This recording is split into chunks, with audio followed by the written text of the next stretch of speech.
Salve, queridos primos distantes! Tem gostado dos vídeos, dos assuntos abordados? Então clique em curtir, ative o sininho que está aqui embaixo, porque toda vez que ele está ativado, você recebe uma notificação a cada novo vídeo.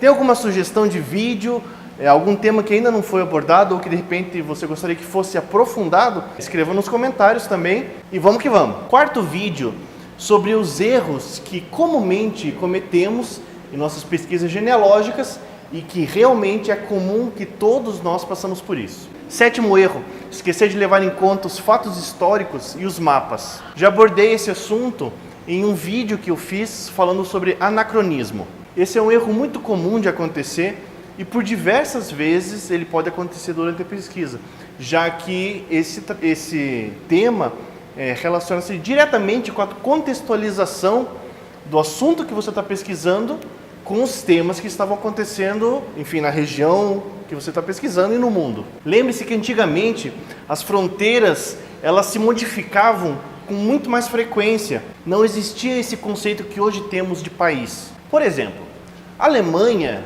e a Itália, assim como tantos outros países hoje, antigamente, antes da unificação deles, eram regiões pequenas que eram independentes. Antes disso, essas mesmas regiões eram compostas por diversos feudos na Idade Média. Um exemplo pessoal que eu tenho com relação a isso é exatamente com relação aos meus bisavós e toda a geração anterior a eles, do meu lado paterno, os pais do meu avô paterno. Eles eram de uma região, de uma pequena cidade, cidades de uma determinada região, onde hoje se localiza o oeste da República Tcheca. Só que na época em que eles nasceram, em que eles viviam nessas cidades, esse território não era a República Tcheca, era o Império Austríaco. Isso antes ainda do Império Austro-Húngaro.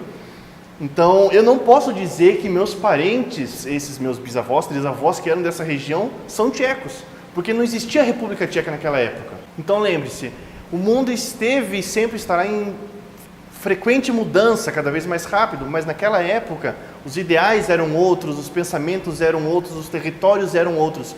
Então, não imagine a pesquisa dos seus antepassados conforme que você conhece hoje. Tente se localizar na época em que eles viviam, como eles viviam, o que eles gostavam naquela época. Oitavo erro, não salvar de forma adequada os seus arquivos e dados digitais. Nunca, mas nunca mesmo deixe os seus arquivos que você julga importante, independente se é da área de genealogia, se são são fotos de viagem da família, se são arquivos do trabalho, independente quais arquivos você tem, nunca deixe eles somente em um local salvo. Sendo um pouco mais claro, se você tem arquivos que você considera importantes, que são essenciais para a sua vida, para o seu trabalho, enfim, para a genealogia no nosso caso, não deixe ele salvo somente dentro do seu computador, dentro do HD que existe dentro dele. Se esse é o seu caso, nesse exato momento, trate o mais breve possível de fazer um backup, ou seja, uma cópia de segurança desses arquivos em um outro local. Se você tem esse arquivo salvo no seu HD, tenha um outro local onde esse mesmo arquivo vai estar salvo. Esse backup, ele pode ser tanto feito através de um outro HD que você tenha ou online. E por que isso? Simplesmente porque se acontecer algum problema com o seu computador e der algum pau no HD, você simplesmente perde o que você tem e possivelmente existe uma grande probabilidade de você não conseguir recuperar esses arquivos.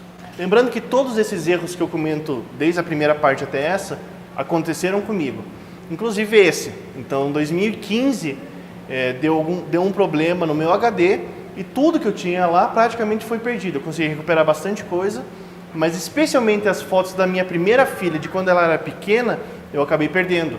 Então, eu consegui recuperar muitas coisas porque eu tinha foto física daquela época, mas os vídeos, isso foi tudo perdido, então isso não teve como recuperar. Então foi um aprendizado que eu tive, apesar de na época eu já saber toda essa história de cópia de segurança, mas eu não fiz. Eu conheço pessoas que salvam seus arquivos em 3 HDs diferentes. Tudo isso porque caso a pessoa ou deu algum problema naquele primeiro HD, existem mais 2 outros HDs que têm o arquivo salvo. Como eu faço hoje? Existem diversos serviços que você pode utilizar para fazer esse backup online, onde você pode jogar o seu arquivo, como é comumente chamado de nuvem, e deixar o arquivo armazenado lá dentro. Eu, por exemplo, utilizo do Google Drive. Então existem o Dropbox, existe o OneDrive, existem outras possibilidades de você fazer isso. Mas é um espaço onde não é dentro do seu computador, é nessa nuvem que se chama, onde você coloca os arquivos lá. No meu caso, eu só vou ter algum problema de perder esses arquivos realmente se fechar o Google. Eu acho uma probabilidade muito baixa disso, de eu perder os meus arquivos que estão lá. E além de que, se houver algum problema no meu computador pessoal, os arquivos continuam lá online. Eu posso acessar de qualquer outro computador. Existem mais alguns outros erros comuns na nossa pesquisa, mas fica para os próximos vídeos. Valeu!